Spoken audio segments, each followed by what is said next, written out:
¿Has vendido bitcoins u otra criptomoneda en el año 2016 o 2017? En este vídeo te explicamos cómo tienes que tributar en renta esta ganancia patrimonial. Seguimos con los vídeos explicativos relativos a la tributación y contabilización de las criptomonedas. Hoy nos vamos a centrar en los especuladores, entre comillas, es decir, aquellos que en renta exclusivamente se dedican a comprar y a vender para obtener una ganancia en el corto o en el largo plazo. Antes de nada, quiero agradecer a la comunidad Bitcoin de Barcelona, en especial a Aleix, a Carlos y a Alejandra, por el meetup que organizaron en mayo, en el que hablaban en Barcelona sobre la tributación de las criptomonedas. La verdad es que estuvo fenomenal y desde luego que habrá que repetirlo. La legislación actual no dice nada relativo a la tributación de las criptomonedas. Tampoco hay ninguna consulta vinculante en la cual la Dirección General de Tributos exprese claramente cómo tienen que tributar estas operaciones con criptomonedas. Por lo tanto, tendremos que analizar la legislación de renta a nivel general e intentar encuadrar estas operaciones de criptodivisas en algún epígrafe. Ahora os vamos a explicar dónde consideramos nosotros que se deberían de encuadrar, teniendo en cuenta, desde luego, que esto es una opinión personal y que a día de hoy, como no es una cosa que esté muy clara, desde luego os recomendamos que antes de hacer la renta, ya sea este año o el año que viene, primero reviséis a ver si ha salido alguna consulta que pueda aclarar un poco más este tema que a día de hoy no está claro. La ley de renta establece que hay una ganancia patrimonial cuando sean dos circunstancias a la vez.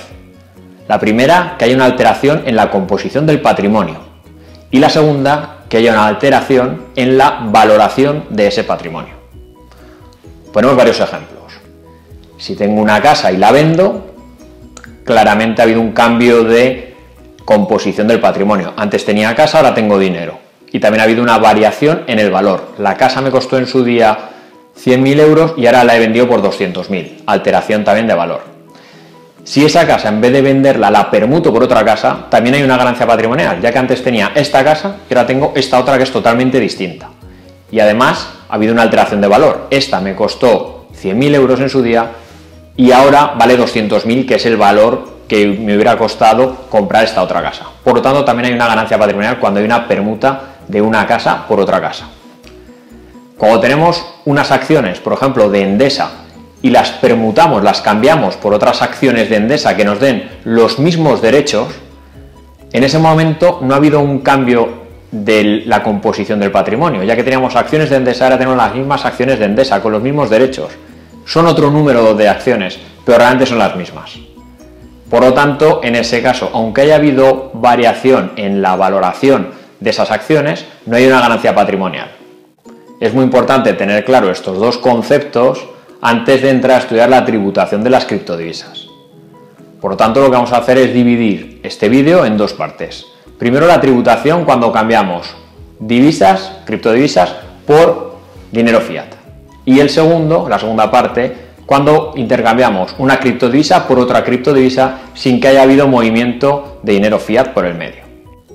Si vendemos una criptodivisa, se produce desde luego una ganancia patrimonial, ya que hay una alteración en la composición del patrimonio. Antes teníamos criptodivisa y ahora tenemos dinero fiat, y también una alteración en la valoración de nuestro patrimonio. Antes teníamos un bitcoin que en su día nos costó 1.000 euros, por ejemplo, y a día de hoy ese bitcoin nos han generado 2.500 euros.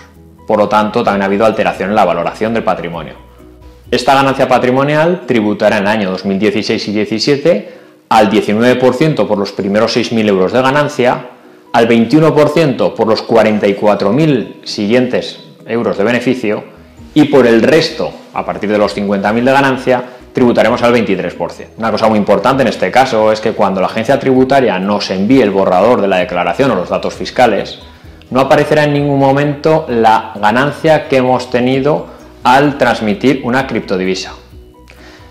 Sin embargo, cuando vendemos un inmueble o vendemos unas acciones, el notario o el banco da información a la agencia tributaria y entonces cuando Hacienda nos envía los datos fiscales sí que aparece que hemos vendido un inmueble o unas acciones y nos pone hasta el valor de venta y la fecha. Sin embargo, en las criptodivisas, como no hay un notario o no hay un banco por el medio, Hacienda no tiene esa información de forma directa. Esto no quiere decir que no tengamos que declararla, ni mucho menos, ya que, como sabéis, Hacienda, si determina que ha habido una ganancia patrimonial, que en este caso claramente la habría habido, no va a aceptar que como no estaba en el borrador o en los datos fiscales, no lo habíamos declarado y por lo tanto nos pondrá una sanción. Así que os recomendamos que desde luego, si habéis tenido una ganancia patrimonial al cambiar a dinero fiat, desde luego lo declaréis en el año en el que se haya generado. La segunda parte del vídeo es más controvertida, ya que hay gente que considera que el traspaso de una criptodivisa a otra criptodivisa sin pasar por el medio por dinero fiat no tiene que tributar como una ganancia patrimonial. Sin embargo, otros consideramos que ese traspaso, aunque no haya dinero fiat por el medio, sí que tiene que tributar como una ganancia patrimonial. La ley de renta considera que las permutas tienen que tributar como una ganancia o pérdida patrimonial. Os voy a poner un ejemplo. Si compramos un Bitcoin por 1.200 euros en mayo y a final de mayo, que estaba en unos 2.000 euros, los cambiamos por 11 Ethereums, haya habido una permuta porque hemos cambiado un activo por otro activo, sin que haya habido dinero fiat por el medio. En ese caso hay que ver si se producen las dos características que decíamos que tienen que tributar las ganancias patrimoniales. Primero, ¿ha habido alteración en la composición del patrimonio? Sí, porque antes teníamos un Bitcoin y ahora tenemos 11 Ethereums. ¿Ha habido variación en la valoración de nuestro patrimonio? Sí, porque en su día nos costaron 1.200 euros, que es lo que desembolsamos, y ahora sin embargo tenemos Ethereums por 2.000 euros. Por lo tanto, esa permuta hay que tributar en renta como una ganancia patrimonial. Para reforzar mi argumento, considero muy importante que leáis la consulta vinculante 42/2016, en la cual una persona permuta unas acciones de una sociedad por otras acciones de la misma sociedad. Pero estas nuevas acciones tienen otros derechos que no tenían las primeras. Como veis, la composición del patrimonio casi no ha cambiado. Tenía acciones de la sociedad A y ahora tiene las mismas acciones de la misma sociedad. Sin embargo, estas nuevas acciones tienen unos derechos y estas tenían otros. En este caso, la agencia tributaria le responde al contribuyente y le dice que sí, que ha habido un cambio en la composición del patrimonio, ya que los derechos de las dos acciones son distintas. Y por lo tanto, en esa consulta establece claramente que el contribuyente tendrá que tributar por la diferencia entre lo que le costaron en su día las acciones y el valor de las acciones en el momento de la permuta. En nuestro caso, todavía es más claro, ya que teníamos antes Bitcoin y ahora sin embargo tenemos Ethereum. El cambio de la composición de nuestro patrimonio es clarísimo. Y el cambio de la valoración también, porque en su día eran 1.200 euros lo que nos costaron y ahora sin embargo han costado 2.000 euros los Ethereum. Por lo tanto, considero que hay una ganancia patrimonial. De todas formas, como os hemos comentado, estad atentos a nuestro canal de YouTube, a las redes sociales y a nuestra página web, ya que os iremos informando ahí de cualquier consulta o de cualquier novedad legislativa referente a las criptodivisas, ya que entendemos que en un espacio corto de tiempo la agencia tributaria tomará riendas en este asunto, ya que no se va a dejar escapar tributaciones que en este año 2017, sobre todo debido a las variaciones de precios tan significativas que ha habido, pues pueden ser importantes. Os esperamos en nuestro canal de YouTube y desde luego acordaos de suscribiros.